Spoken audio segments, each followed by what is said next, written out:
Hello, and welcome to the latest episode of the Low Budget Review Show. I am your host, Eric Smith, and today I am talking about The Scourge Between Stars by Ness Brown, and this is a Tor Nightfire book. And don't open that door. Don't open the door. In this book, our main character is Jacqueline Albright. She is acting captain of a spaceship called the Calypso. It's part of a flotilla, and so long ago, a bunch of humans left Earth for a planet, Proxima b, I want to say.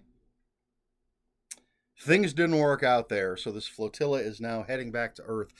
But there's this weird phenomenon that has scattered the flotilla and damaged these ships, and Jacqueline is not sure. She's lost communication with other ships, and she's not sure that they're going to be able to get back to Earth before basically all the supplies run out, or the ship is destroyed, or doesn't work anymore. And so she's dealing with all of this stuff, and tensions rising among the crew. Supplies are being rationed because they want to make them last as long as possible, but some people don't agree with the rationing. But then there's something else. How do they put it? Let's see. An unrest begins to spread throughout the ship's wards.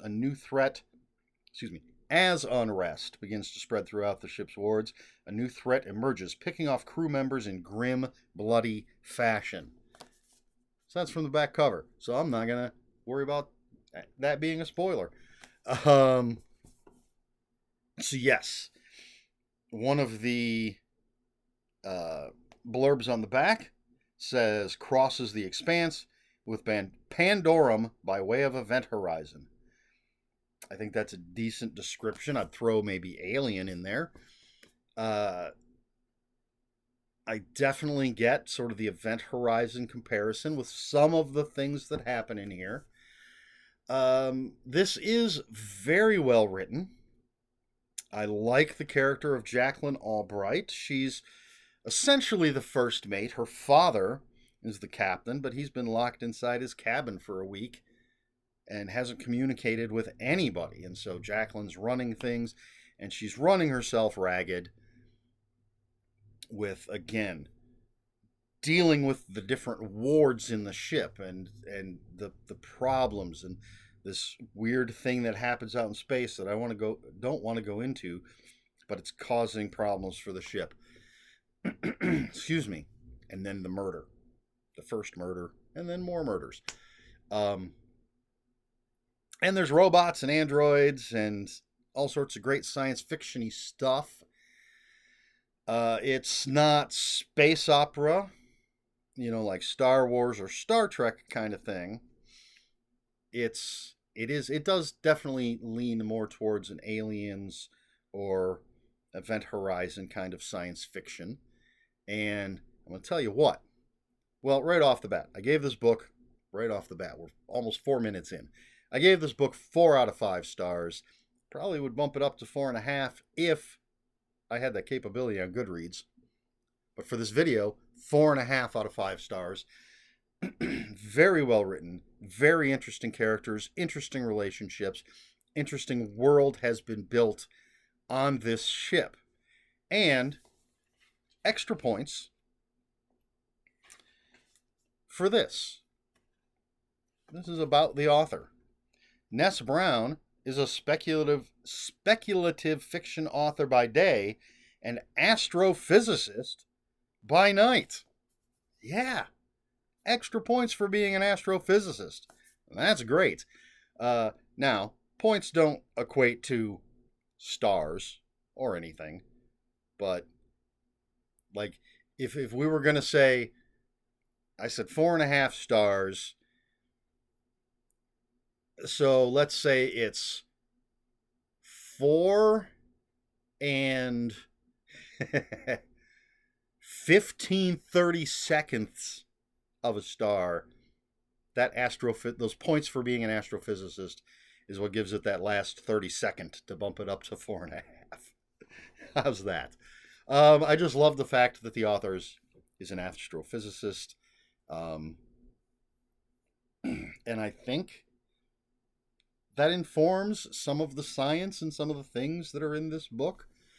But it is great characters, great tension that builds. There's a bit of a mystery. Well, there's a couple mysteries going on, a couple of things we don't know. The characters don't know.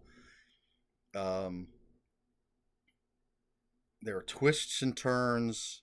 There's the human element. There's the non-human element.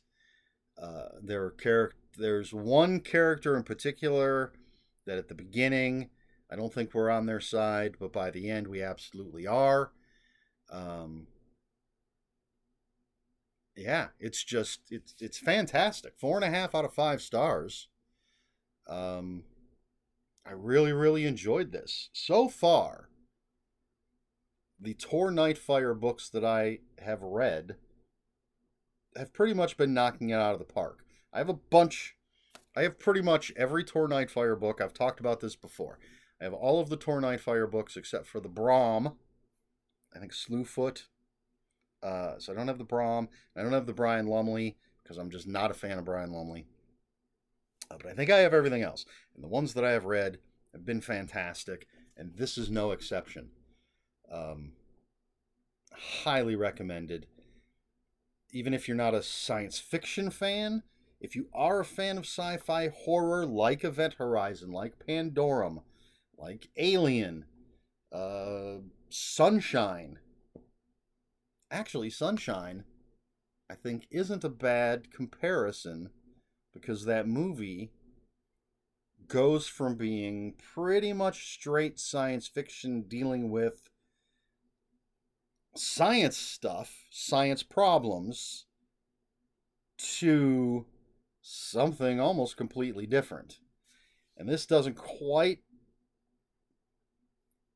have as big, the twist isn't quite as jarring in it's not even a twist. The change isn't quite as jarring in this. I don't think it's jarring at all, especially if you've read the back cover copy. Sunshine, it's like very jarring, I think, the change in the beginning to the end. But I still think it works as a comparison, as far as saying, if you like Sunshine, if you like Pandorum, etc., I think you're going to enjoy this. I highly recommend it. So the Scourge Between Stars, Ness Brown from Tor Nightfire, 4.5 out of 5. Don't open the door. Question for this video is, do you like science fiction horror or horror sci-fi? I believe this has come up before. I don't remember if I've asked this exact question. There was a whole controversy. Someone on social media saying that science fiction can't be horror or horror can't be science fiction, which is absolutely ridiculous. Look at Alien, look at Event Horizon, look at the movies I've already named in this video. Regular viewers know I love when you mash two genres together, so of course I'm a fan of well done science fiction horror, or horror science fiction. However you want to put it. Does it make a difference? Is there a difference between science fiction horror and horror science fiction? You can answer that question as well. But let me know what you think. Do you enjoy the movies I've named? Do you enjoy reading books that evoke the feeling like those movies I've named? Let